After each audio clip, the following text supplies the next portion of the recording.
Happy Tuesday. This is Tracing Roots Telling Tales Tuesday, Genealogy with Donna. This is episode 63 about children in the records. They are the smallest voices. They are often overlooked and deeply telling. Children often appear in records long before adults leave a paper trail. Many times, a child is the first clue that a family existed in a particular place. This is through census records, baptism records, school records, birth records. That can establish timelines and locations when adult records are missing. Birth order can reveal family stories. Looking at the ages of the children helps us understand the family dynamics. Were children born every 2 years? Was there a large gap? Those gaps can indicate moves, illness, military service, economic hardship, or the loss of children. Children help track migration patterns. A child born in Ohio, another in Kansas, another in California, tells us the family moved and that they were moving west. Even when records don't directly state a migration route, the children's birthplaces often do. Children's records can uncover hidden family members. You can discover previously unknown siblings, stepchildren, adopted children, or children who died young. Those discoveries often add depth and emotion to a family's story. My mother talked about a brother that died. Her brother, my Uncle Dick, was 7 years older than she was and born in Boston. But my mother was born in San Gabriel. Actually, she was born in a house. I think my uncle was born in a house also, but I don't know that for a fact. I know he was born in 1919, October of 1919. My mother was born in January of 2026. But again, she talked about a brother that had died. So, and we knew her brother's name was Paul. So, in amongst the journey that I have taken for genealogy, which has been quite a number of years, I would say probably I started it in 1990, maybe a little before that. And it is only in the last 10 years that I found out that Paul's name was Paul Brewster, Kate. I don't know where the Brewster came from. I'm interested in finding that out. I don't know where I don't know. I have no clue. I know he was born 11/11/1924, and that he died March 29th, 1925. Now, he was in the hospital a few days, the Children's Hospital in Los Angeles. He was there a few days before he died. They don't list the cause of death. My guess would probably be pneumonia, or maybe influenza. I do know that he is buried at Rosedale Cemetery on Washington Boulevard in Los Angeles. I have been there. His grave is not marked. He is in the children's section, and my goal in the next 3 years is to get him a marker. I feel everybody should have a marker when they die, and I want to make sure that he has that. I'm probably the only person other than my grandparents that may have visited him, because we didn't know where he was. We didn't know about him. I can't imagine with ongoing years why my grandparents left it marker free. That doesn't make any sense to me.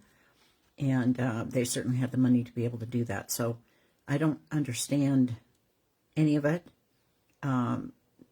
Questions I have when I see them again.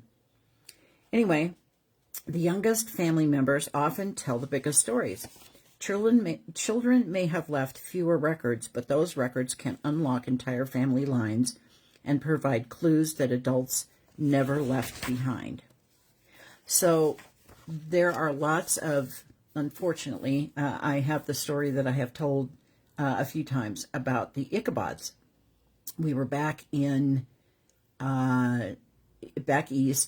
in Maine, and in researching the family, and this is before the trip we took, I knew that there was a family of good ones and they had named their first son Ichabod.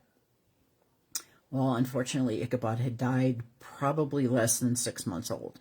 But given the time, it was in the 1700s. Given the time, that's not unusual for, infancy deaths to happen, children dying before they were 5 years old. Not uncommon.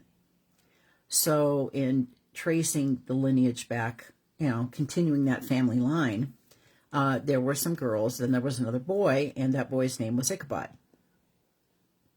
Seems a little strange, from my way of thinking, that you would have a child named Ichabod, and the child died, he died, and then the next son you have, you named Ichabod. A little superstitious, so I would wonder about that. Unfortunately, that child died at about 18 months old. He was less than 2 years old, and he died. Now, they went ahead and continued on having girls, had a boy, did not name him Ichabod. However, their last son, they did name Ichabod, and that son lived to be 21, and then he perished. But it turns out, when I start researching names, we see the repetition of a name because we're honoring whoever it was that they knew that had the name of Ichabod. Probably a uncle, father, grandfather. At some point, there was an Ichabod. So the name wound up being more important to carry on the honor that they wished to bestow upon the ancestor. So that's why a family can have 3 Ichabods. That's why mothers can be Mary. The child is Martha. Martha has a child named Mary. Mary has a child named Martha. I have that in my family tree too.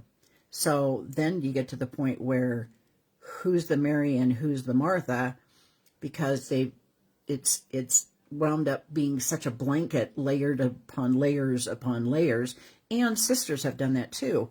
You might have 3 sisters, let's say Donna, Linda, and Nancy, but Donna, Linda, and Nancy all have girls, and they want to honor their mother, so all 3 sisters name their first daughter Barbara, or Barbie, or Babs, or some derivative thereof. Well, that can get confusing when you're doing a family tree. So children make a big difference.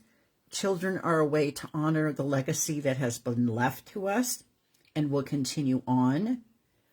So sometimes you don't get uniqueness. Sometimes you might get a derivative of combining names to get a new name. And that's, that I see happen quite a bit too. You also see in the Walton family, we have John Walton. We have John Matthew Walton.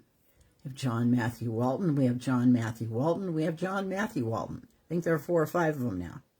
And it has continued from my grandfather, my great-grandfather, and just continued down. My father's name was Arthur, and he was named for a grandfather.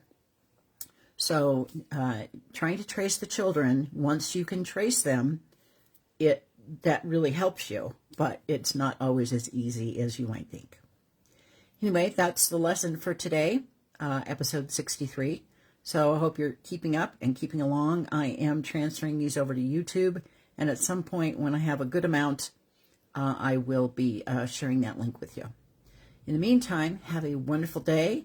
It's a Tuesday, so I hope you have a great week. Talk to you next week. Bye-bye.